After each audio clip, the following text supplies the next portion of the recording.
Salt has become such a common part of meals that many people hardly think twice about it. Yet in the past 4 decades, the average intake has soared by roughly half, particularly in places like the United States, where most people consume over 3,000 milligrams daily. That's nearly double what health experts generally recommend. The concern isn't simply about flavor, it's about the strain that such levels place on blood vessels, the kidneys, and even the heart. Conditions like elevated blood pressure, strokes, and cardiovascular complications have all been tied to sodium excess. So the real question arises, what actually unfolds inside the body if a person decides to limit salt, or even attempts to eliminate it altogether?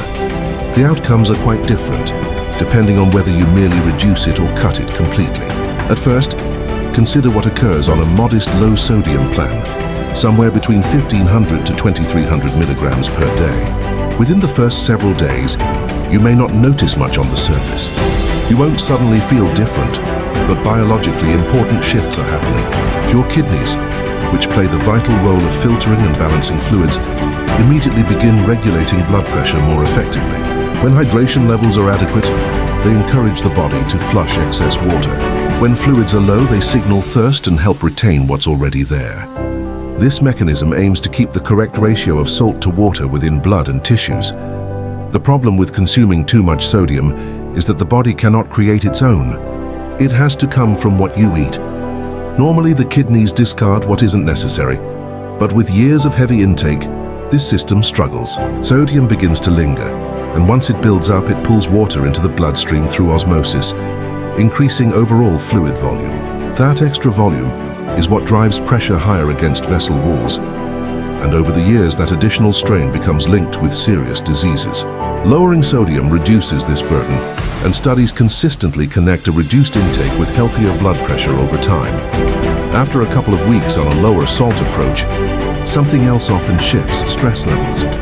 Research in animals has suggested that a high-salt diet exaggerates the body's hormonal stress response, amplifying how strongly one reacts to challenges. When levels are brought down, that exaggerated response eases.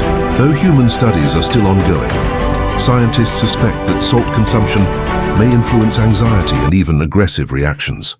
This adds a new layer beyond just physical health. It potentially touches mood and mental balance too.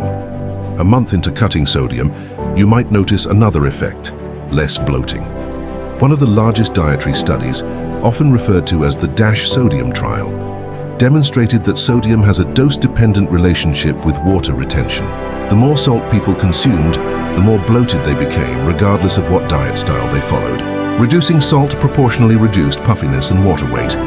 So not only does the body feel lighter, but the stomach also appears less swollen, which can improve overall comfort and self-image.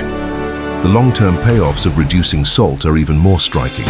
In one extensive project across hundreds of rural villages in China, older adults and individuals with a prior history of stroke adopted diets where table salt was partially swapped out. About 30% of their sodium chloride was replaced with potassium chloride. Though the flavor wasn't identical, it provided the salty impression while lowering harmful sodium content. Over the span of 5 years, this simple change led to lower stroke rates, fewer major heart-related incidents, and even reduced death rates overall. This showed not only that lowering sodium is beneficial, but that smart substitutions can protect health on a community-wide scale. Potassium itself offers protective effects, since most diets don't include enough of it. Adequate levels of potassium assist in controlling blood pressure and help counterbalance the effects of sodium. So combining reduced salt with increased potassium intake creates a powerful synergy for cardiovascular health. Now let's imagine going a step further, not just reducing, but completely cutting sodium. At first, this may seem nearly impossible, since virtually every food contains at least some amount of natural sodium. But hypothetically, if someone were to try, the consequences would be dramatic. Salt isn't just a seasoning. It's a fundamental electrolyte for nerve signaling, muscle contractions, and nutrient transport. Without it, the body drifts into a state known as hyponatremia, where sodium levels in the blood fall too low. During the first week of total deprivation, nausea often develops. Vomiting may occur, which further depletes sodium stores and worsens the imbalance. The body attempts to adjust by discarding water in an effort to restore the correct ratio. But this leads to significant dehydration. If this pattern continues for 2 weeks, muscle twitches can appear. Muscles rely on sodium to trigger the process of contraction and relaxation. Without enough of it, electrical impulses misfire, resulting in involuntary spasms. By the 3rd week, neurological issues become more severe. Because the concentration of sodium outside brain cells is lower than inside, water flows into the brain tissue, causing swelling. This can lead to confusion, seizures, or in the worst cases, a coma. It might seem as though the simple solution would be to reintroduce salt, but correcting sodium levels too quickly can cause another dangerous condition known as osmotic demyelination, where brain cells are damaged due to sudden shifts in fluid. This is why physicians treat severe hyponatremia with extreme caution, carefully balancing sodium replacement over time. This underscores the danger of swinging to extremes, while excessive salt raises blood pressure and causes long-term harm. Total deprivation is equally dangerous. In fact, some data even suggest that going too low can paradoxically raise the risk of cardiovascular disease or impair mental focus. The truth is that sodium follows a Goldilocks principle. Too much causes harm, too little creates its own problems, and the safest range lies somewhere in between. For most adults, guidelines recommend staying around 2,300 milligrams daily, though individual needs vary. Interestingly, the body often communicates what it requires. Strong cravings for salty foods may be a signal that more sodium is needed, while a natural aversion can indicate sufficiency. Active individuals, especially those sweating heavily during exercise, require more. Similarly, people eating whole minimally processed diets or following low-carbohydrate plans may need to deliberately add salt, since such eating styles naturally retain less water and sodium. On the other hand, those with a family history of hypertension or women of different ethnic backgrounds can be more sensitive to sodium and may benefit from tighter limits. Ultimately, it's about recognizing that both ends of the spectrum, excess and deficiency, carry risks. Moderation truly is the key, whether through mindful consumption, substitution with alternatives like potassium-based salts, or simply listening to your body's signals. Striking that balance supports long-term well-being. Salt is often misunderstood as just a flavor booster, yet its deeper purpose lies in how it stabilizes the body's most delicate systems. Completely avoiding it highlights how dependent the body is on this mineral. Every nerve impulse relies on sodium passing through cell membranes, and every heartbeat is guided by electrical signals powered by electrolytes. Remove that foundation, and the coordination between muscles and nerves falters, which explains why cramps, weakness, and even dangerous arrhythmias can occur if levels drop too low. That's why the idea of living without any sodium at all is neither realistic nor safe. When people hear about the harms of sodium, they often assume the less the better. But biology rarely works in absolutes. A major point often overlooked is that sodium doesn't operate in isolation.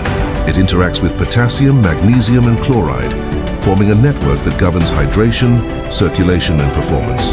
When sodium falls, the entire network destabilizes. This is why athletes and workers in hot climates are reminded to replace electrolytes after sweating heavily. It's not just water that's lost, it's the salts within that water. And failing to restore them can cause dizziness, headaches, or even collapse. What's interesting is that the majority of excess salt comes not from shaking it onto food at the table, but from hidden amounts packed into processed meals, fast foods, sauces, and snacks. These items quietly push daily intake far above healthy limits. On the other hand, when diets revolve around fresh produce, lean proteins, and minimally processed staples, sodium intake naturally drops, and the body thrives without much effort. The contrast between these two eating styles shows why some individuals can eat freely without worrying about numbers, while others need to pay close attention. One of the subtler effects of moderating sodium is on how the body manages fluids across every cell. Think of blood pressure as a balance of volume inside vessels and the resistance those vessels create. Too much sodium increases volume, putting more pressure on the pump, the heart. Curbing it eases that load, giving the heart a chance to function without constantly pushing against a high wall of resistance. Over time, that difference can mean fewer strokes, fewer clogged arteries, and a reduced risk of organ damage. This is why global health organizations encourage communities to limit intake. It's one of the most effective, low-cost ways to prevent long-term illness. Yet extremes must be avoided. Evidence suggests that if sodium is pushed too low, concentration and mental clarity can suffer. People describe feeling foggy, unfocused, or even depressed when they cut it excessively. Some studies even hint at a rise in cardiovascular issues at the far end of restriction, though this might relate to how the body responds under stress when sodium is scarce. It reveals a paradox. Both abundance and scarcity can damage the very system that salt was supposed to protect. For many, the sweet spot rests near 2,300 milligrams daily, though some may need slightly more or less depending on genetics, health conditions, or lifestyle. For example, a person running marathons or working outdoors in intense heat may double their sodium needs compared to someone with a sedentary office routine. Similarly, individuals with existing high blood pressure or kidney issues may require stricter control, as their bodies already struggle to process sodium efficiently. This is why one-size-fits-all advice doesn't work. Personal context always matters. Cultural habits also play a role. Traditional dishes in certain parts of the world lean heavily on salty sauces, cured meats, or pickled vegetables, while others rely more on fresh herbs, spices, and natural flavors.